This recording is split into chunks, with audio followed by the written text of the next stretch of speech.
Manuskrip Sepi karya Nisa Rengganis tentang sebuah percakapan. Mungkin kita adalah api dan abu yang terbakar di tungku. Malam itu, bibirmu basah oleh rapal-rapal doa yang panjang, membangunkan dari tidurku. Suaramu adalah rinai hujan menuju kotaku yang gersang. Kota yang kerap merindukan hujan, juga Tuhan. Malam ini, bulan tampak malu-malu. Mungkinkah cahayanya pindah ke matamu? Ah, sorot mata itu, seperti letup cahaya yang membakar tubuhku. Sorot matamu malam itu, seperti lesatan kembang api, penuh warna di langit tahun baru, yang segalanya lekas hilang dan kembali pada sepi. Setelah malam itu, aku mencarimu. Aku terus mencarimu. Barangkali aku bisa menemukan sisa cahaya pesta pergantian tahun, atau percik api yang sempat membakar tubuh ini. Di mana kamu? Jarak kita adalah sepi bagian kesepian, merobek kekosongan jam yang pernah menelanjangi kita di sudut jalan. Kini, aku tengah menggigil di bawah lampu taman kota. Cahayanya pudar ditelan pergantian musim. Di mana kamu? Di sini yang kutemui hanya aku dan bayanganku. Aku belajar mencintaimu. Karya Nisa Rengganis. Adakah seseorang yang melepaskanku dari kesepian ini? Itu bait lagu, katamu. Tapi bolehkah aku mendadak puitis, kataku, untuk mengatakan bahwa aku masih belajar mencintaimu.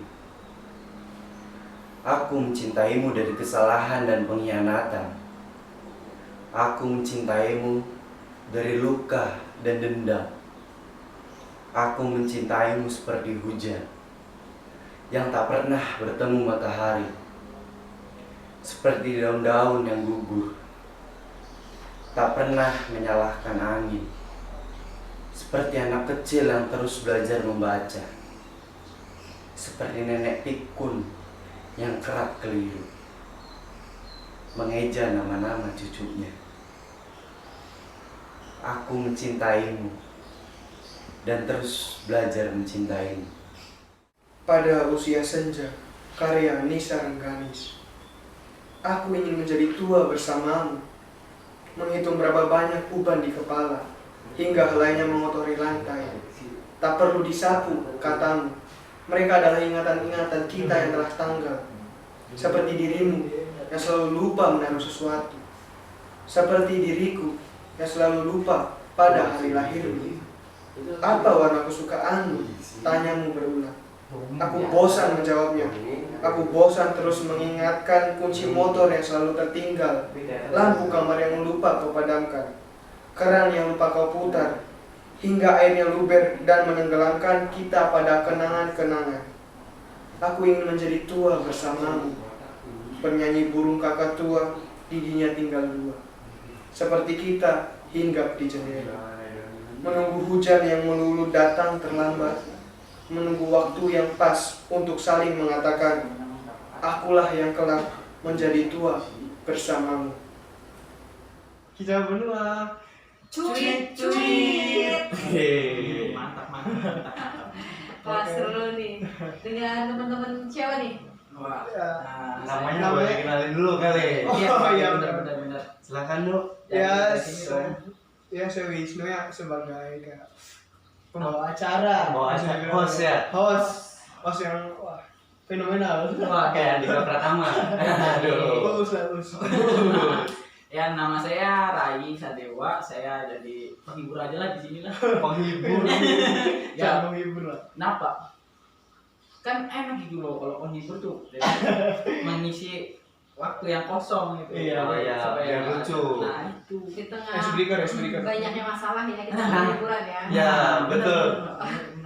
Kalau saya Aldiansyah ya kesehariannya galau aja sih.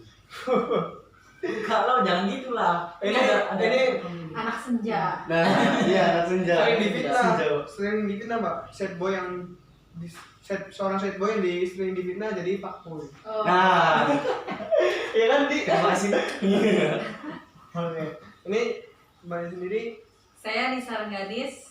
Saya di kedai di sini di rumah Rengganis. Saya nulis puisi. Saya juga ngajar, dosen ilmu pemerintahan di Universitas Muhammadiyah Cirebon. Oh, Halo Sobat Beo, kita mau bicarain seputar ini antara kita pun narasumber itu sastra ya? Ya, jadi penulis. perihal sastra dan remaja. Oh iya. Perihal sastra dan remaja ini udah kayak iklan ini ya. Apa namanya Kemenpora. Aduh. Yang biasanya remaja dan narkoba. Nah, Ini menarik nih remaja dan sastra. Semoga.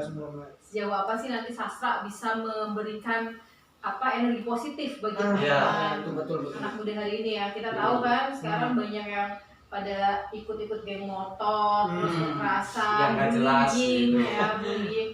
Makanya saya seneng banget kedatangan teman-teman dari Kilas Kicau Benua. Cuit.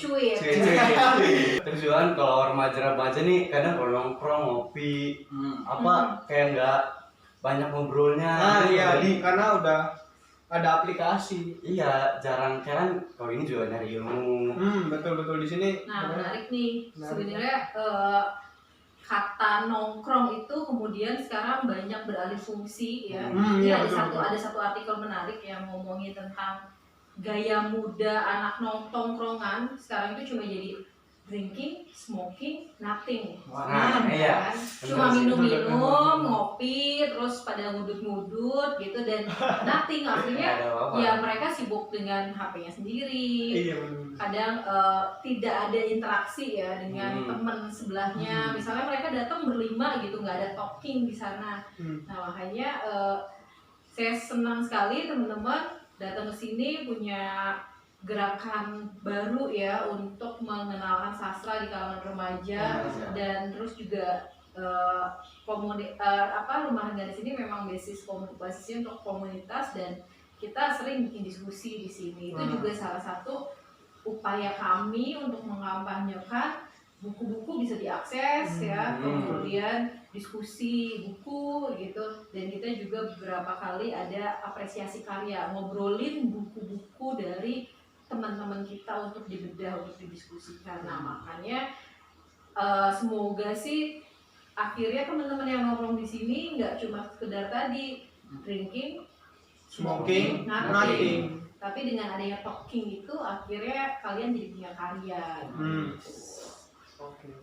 Tapi kalau boleh tahu nih ya kan katanya di sini nih sering ada diskusi gitu setiap hari apa jam berapa. Oke. Jadi kami di sini 2 bulan sebelum corona nih kemarin ya, sebelum pandemi itu kita punya namanya kelas sastra. Kelas sastra, iya kelas sastra itu diikuti sekitar 45 teman-teman, baik dari teman-teman SMA, ada yang dari mahasiswa, bahkan ada yang umum. Seminggu 2 kali pertemuan, tapi itu udah selesai 2 bulan kemarin.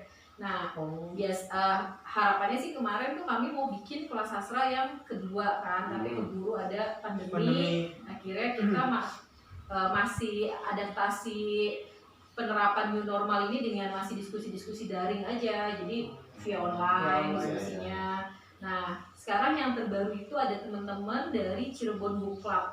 Jadi mereka ini anak-anak muda sama kayak kalian ya, senang baca buku. Nah terus mereka mikir baca buku sendirian, nggak ada teman ngobrol, akhirnya kan nanti nggak ada tempat sharing. Iya betul. Biasanya kalian baca bingung nih ini ngomongin apa, atau pengen nyeritain ini isi bukunya tuh soal apa gitu. Nah akhirnya mereka membentuk satu klub namanya Cirebon Book Club. Itu pertemuannya tiap hari Sabtu 2 minggu sekali. Nanti ada pertemuan Sabtu depan. Sabtu depan ini udah Iya, Sabtu depan ini tiap sore jam 4 sore. Jam 4 sore sampai maghrib. di rumah nggak nih? Di rumah Rengganis iya. Berarti kan Teh Nisa kan bukan buat ya, jadi kayak termasuk pendiri Cirebon Book Club. pasti ada tujuannya buat kalangannya Remaja remaja dengan tradisi literasi. Nah itu tujuan buat Mbak tuh harapan Harapan anak-anak sendiri. Cirebon tuh apa gitu? Ya itu tadi balik lagi, kita sering banget di dengar berita gitu ya, baca dengar berita-berita sekolah mana sama sekolah mana tawuran. Oh iya. Terus ada yang galau karena putus cinta, Ya. kemudian patah hati, misalnya cintanya ditolak berkali-kali, terus akhirnya Curhat. ada yang Iya. melakukan hal-hal negatif. Iya, Ya. Iya, benar. Nah, Jangan. dari situ kita pengen ya teman-teman yang datang ke sini bisa jadi punya ruang lain gitu. Tadi kalau bahasanya Rai, ini media ruang ekspresi. Nah itu bagus. Jadi sebenarnya ya masa-masa remaja adalah masa-masa untuk mengekspresikan diri kan. Betul. Tinggal pilih mediumnya itu yang positif atau yang negatif. Iya. Nah ini kan kebetulan Rumah Rengganis juga toko buku. Jadi sebenarnya pelan-pelan sih kami pengen kenalin ini loh, ada buku-buku bacaan yang bagus yang mungkin nggak teman-teman dapetin di sekolah, karena di sekolah terlampau banyak belajar Iya, materi-materi persekolahan ya, kurikulum di sekolah gitu. Nah terus hal positif lainnya ya kita pengen ngenalin kalian bisa jajan ngopi gitu 30.000, 40.000. Kenapa sih nggak bisa menyisihkan uang jajan kalian untuk beli buku? Iya, benar sih. Buku tuh jajan awet loh. Iya. Iya sih. Itu jajanan yang ibaratin kita kan jajan cuma makan ngisi perut doang. Kalau Iya. ini kan kebalik ke atas Sampai gitu. nanti, iya. Ke atas isi otak. Iya, jadi sebenarnya ini kampanye kecil-kecilan lah untuk mulai bisa membuat tradisi di kalangan remaja itu untuk mulai menyisihkan uang membeli buku. Jadi nggak cuma style aja gitu Nah, ya. iya. Ya kan barang-barang branded tuh, dari topinya mahal, kaosnya sampai sepatunya. Tapi mereka nggak punya keinginan untuk membelanjakan sedikit uang jajan itu ditabung ya untuk beli buku. Sedangkan buku kan bisa dibilang jendela dunia gitu. Itu Nah. benar. Kadang juga remaja zaman sekarang kan banyak nih yang kayak cuman beli buku karena dia tuh kayak pengen dipandang doang loh.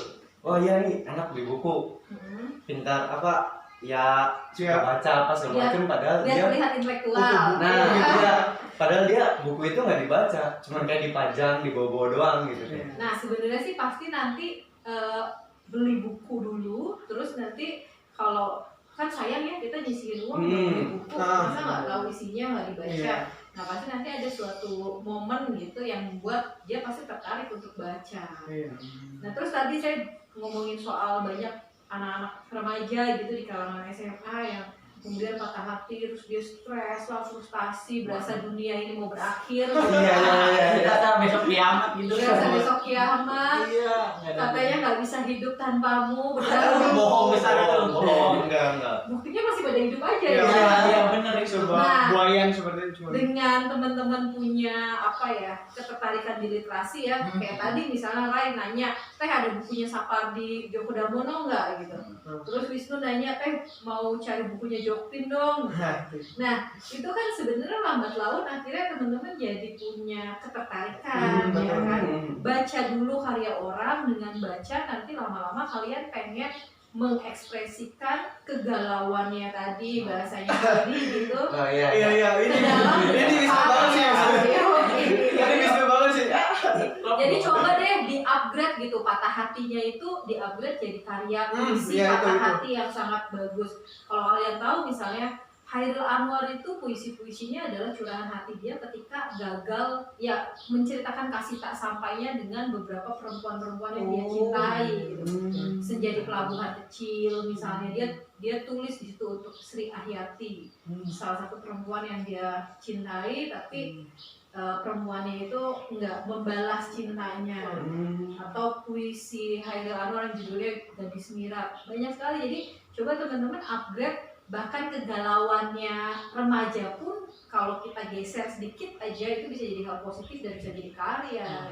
Karya manuskrip sepi tuh dapat penerimaan anugerah Hari Puisi Indonesia 2015. Wah ini nih Ini dong. menarik. Cerita sedikit ya proses Iya. kreatif menulis saya tuh udah suka nulis puisi itu dari zaman SD.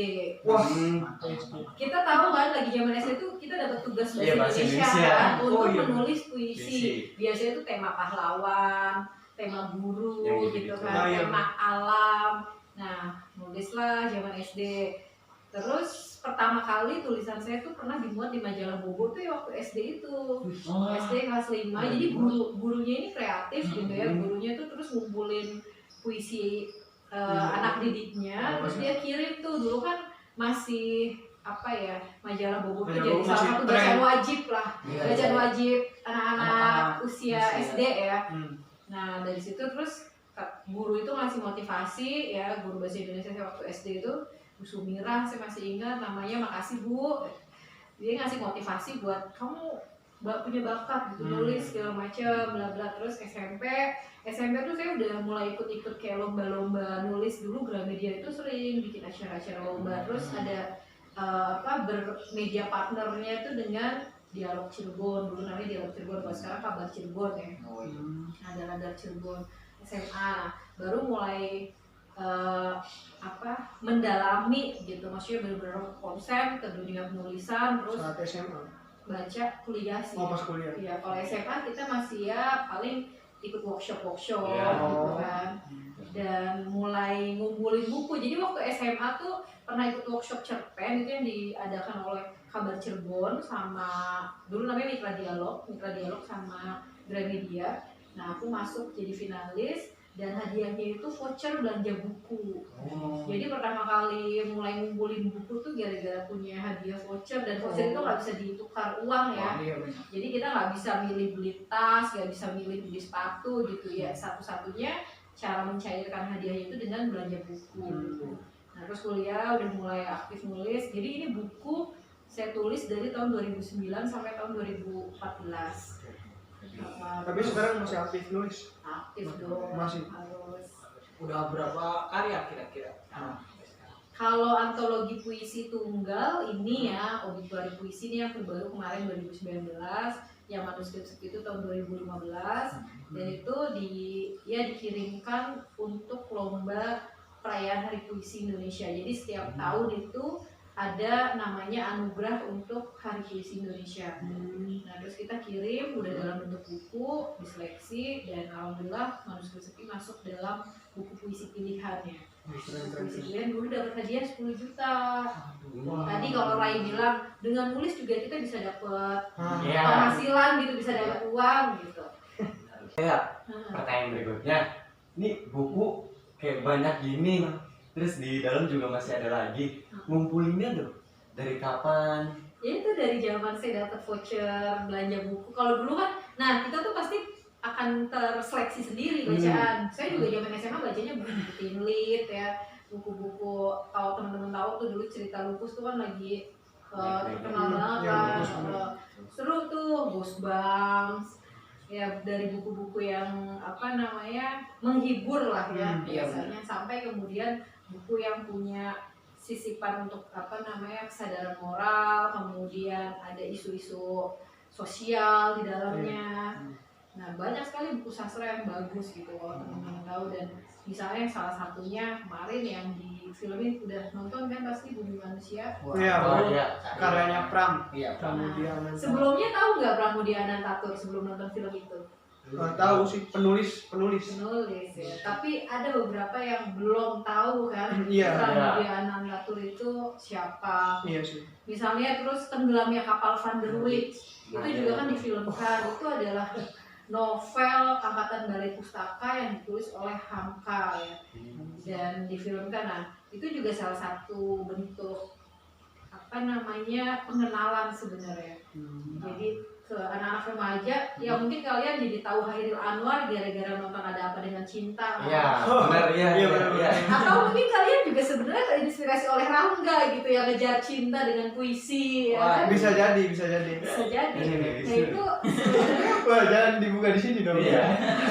sebenarnya itu salah satu cara gitu. Jadi ketika sastra itu awalnya hanya ada di ruang-ruang sunyi ya, tidak diminati oleh para remaja gitu, generasi muda. Nah dengan mengenalkan sastra lewat film, lewat diskusi, roadshow, panggung puisi dari kafe ke kafe, itu kan akhirnya akan menarik perhatian para remaja. Nah, balik ke pertanyaan Ali tadi, buku ini ya itu tadi saya bilang mungkin saya lebih suka nyisihin uang untuk beli buku ketimbang buat beli baju atau barang-barang branded lainnya gitu.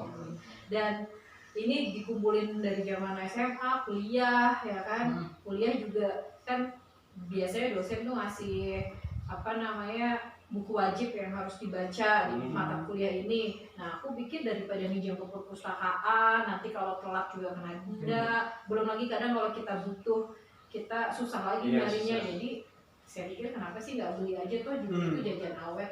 Misalnya harga buku 30.000, bakso, semangkuk sama es teh kan udah habisnya gitu. Nah, buku bisa disimpan terus, bisa dibaca dengan banyak orang. Hubungan sastra dan remaja itu apa ya? Kira-kira ya soalnya Hubungannya baik-baik saja atau hubungannya musuhan? itu kira-kira apa ya? Ada hubungannya nggak sih gitu tuh?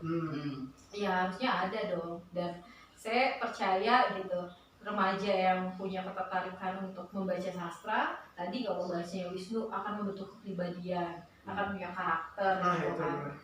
Kemudian dia juga akan memasuki dunia-dunia imajiner ya, yang dibangun bukan hanya sekadar halusinasi yang dibangun oleh penulis, dan itu akan melatih kepekaan kita gitu. Remaja itu kan sebenarnya ya bahasa gaulnya masih labil ya, masih yang gampang dipengaruhi, goyah, atau mencari kepribadian dan mencari jati diri, mencari identitas gitu. Nah, dengan menumbuhkan bacaan sastra di kalangan remaja sejak dini gitu, saya yakin pasti akan punya remaja-remaja itu nanti akan tumbuh menjadi generasi muda yang tangguh, generasi muda yang punya punya sikap gitu ya. Nah, ini sebenarnya sastrawan-sastrawan kita di Indonesia ya, kalau saya boleh sebut, misalnya ada Pak Taufik Ismail, dulu ada Suparji Kolzum Bahri, Pak Yos Rizal Manua, mereka tuh punya program yang bagus gitu dari Horizon. Teman-teman harusnya tahu ya, sastra dan remaja itu punya hubungan yang sangat kuat, yang melekat ya. Salah satu cirinya adalah Horizon itu kan diperuntukkan untuk bacaan remaja, pelajar, untuk kalangan SMP dan SMA. Bahkan ada namanya tuh kolom kaki langit ya. Kolom kaki langit itu untuk menampung puisi-puisi dari kalangan pelajar gitu. Dan Pak Taufik Ismail lewat Horizon ya, dengan beberapa sastrawan lainnya itu sering roadshow ke sekolah-sekolah untuk ada namanya programnya tuh sastrawan bicara, siswa bertanya. Ya mirip kayak gini nih. Siswa bertanya, sastrawan bicara, dan di situ ada ruang dialektis ya. Ada ruang sharing antara teman-teman remaja yang pengen jadi penulis, kemudian teman remaja yang punya ketertarikan dalam peran di panggung, entah itu di deklamasi puisi atau di teater gitu kan. Terus di sana juga kita mulai mengenalkan karya-karya sastrawan dari mulai angkatan Balai Pustaka, Pujangga Baru, Sastra Angkatan 45. Pujangga. Iya. Jadi saya percaya kalau makin banyak nih teman-teman kayak kalian gitu ya di kalangan remaja, ya saya yakin persoalan-persoalan kenakalan remaja itu udah akan hilang dengan sendirinya. Amin. Itu juga harapan saya nih, salah satu harapan saya. Ya biar melek gitu ya. Walaupun berat gitu kan. Nah, ya benar-benar nggak berisik di jalanan, gembreng kan itu udah enak itu. Orang tua lagi sakit kan jalan nggak sopan. Yang jelas kan dengan kalian membaca sastra itu kalian masuk ke dalam dunia yang dibentuk oleh si penulis itu kan. Akhirnya kalian jadi bisa berimajinasi, kemudian nanti kedepannya itu akan tumbuh sendiri tuh keinginan untuk menulis cerita yang kalian alami. Betul banget sih itu pengalaman soalnya. Masuk ke pertanyaan terakhir ya. Oke. Pendapat Nisa soal remaja masa kini lah, kurang lebihnya gitu. Jadi kayak dari sisi positif dan negatifnya. Oke. Ya, tantangan zaman hari ini kan semua serba digital ya. Iya, digital dan katanya revolusi 4.0. Nah, kita menghadapi revolusi 4.0 iya. dan ya harusnya remaja sekarang itu pasti lebih unggul sih dengan harusnya ya, karena kan dia apa namanya lebih melek digital, kemudian semua akses informasi itu bisa didapatkan dengan mudah.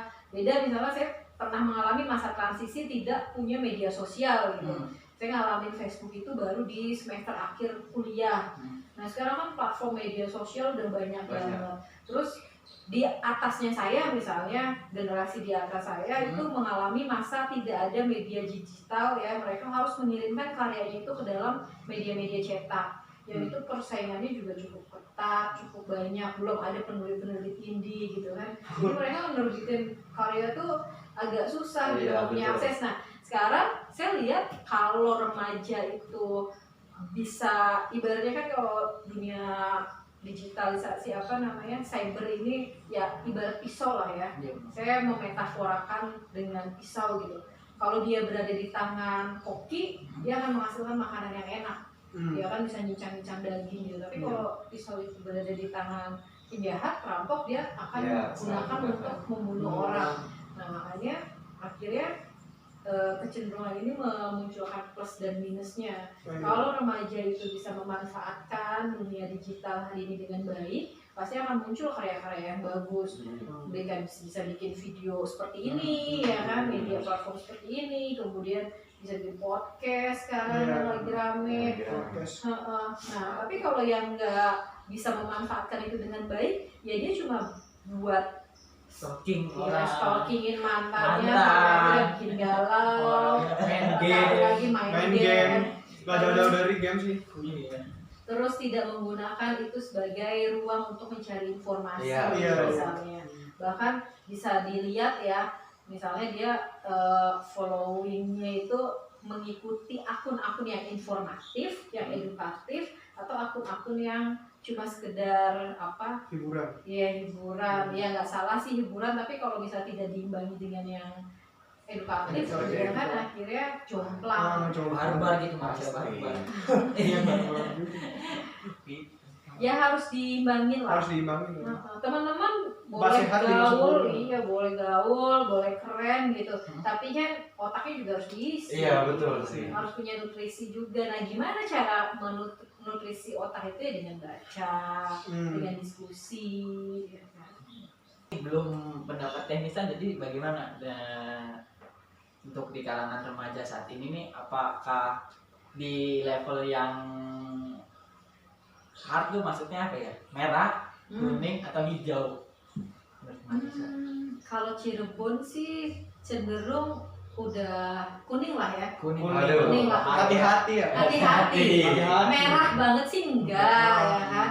Mulai berkurang sih kalau saya lihat, walaupun beberapa kali kemarin misalnya tawuran-tawuran antar pelajar masih marak gitu ya. Tapi saya percaya di setiap sekolah juga ekskul itu juga penting. Kan. Maksudnya saya percaya para pendidik di sekolah menengah pertama dan sekolah menengah atas ya itu punya inisiatif untuk gimana caranya menekan kenakalan remaja dengan cara membuat ekskul-ekskul yang menarik. Akhirnya waktu kalian itu habis untuk hal-hal positif.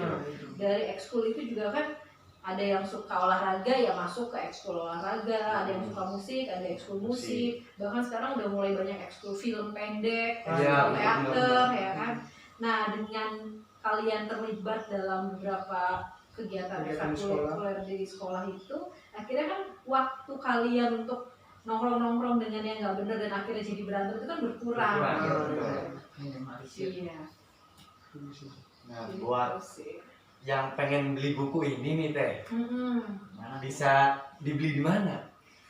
Kalau ini yang manuskrip seksi itu kebetulan sudah habis, karena itu buku lama belum cetak ulang lagi. Kalau yang Komik 2000 Puisi bisa didapatkan di penerbit Gambangnya. Penerbit Gambang itu salah satu penerbit indie di Jogja. Bisa juga didapatkan di Rumah Rengganis, karena Rumah Rengganis juga kan toko buku kecil dan di sini memang banyaknya buku-buku indie. Pokoknya buku-buku yang hampir tidak bisa kalian temukan di toko buku besar lah. Iya.